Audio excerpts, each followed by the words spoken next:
Itinataguyod ng isang farm ang mga organikong gulay, herbs at prutas. Mga organiko nilang produkto, tampok sa Panagbanga Session Road in Bloom. May ulat si PIA-BSU intern Saiza Lozano. Sa kabaan ng Session Road in Bloom, hindi lamang mga bulaklak ang bumibida. Umuusbong din dito ang mga organic fresh produce mula Cosmic Farm hanggang dito sa Session Road. Cosmic Farm kasi, isa din siyang accredited na TESDA school.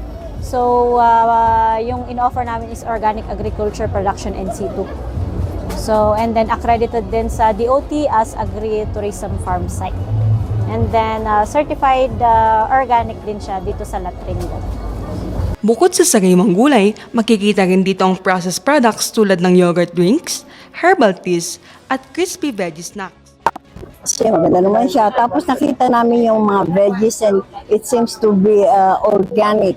And we are into organic. Siyempre, pagka you're getting older, kailangan mo healthy food. So, yun lang. Tapos, we just bought some veggies for salad. Kasama rin sa mga nakadisplay ang mga produktong ginawa ng mga estudyante at trainees. Yung mga trainees kasi namin, syempre tinuturuan namin sila paano magtanim organically, yung paggagawa ng mga foliar fertilizer, yung basal fertilizer na organic.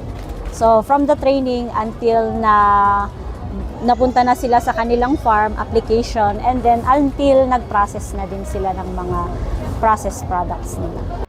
Sa ilalim ng training programs na ito, nakikibahagi rin ang TESDA sa pamamagitan ng pamimigay ng scholarship sa ilang mga trainees at estudyante. Ito kasing mga naging graduates din namin sa TESDA ng Organic Agriculture, nagkaroon din sila ng association which is yung tinatawag na ASORA, Association of Organic Agriculture and Situ Holders. So, syempre as association,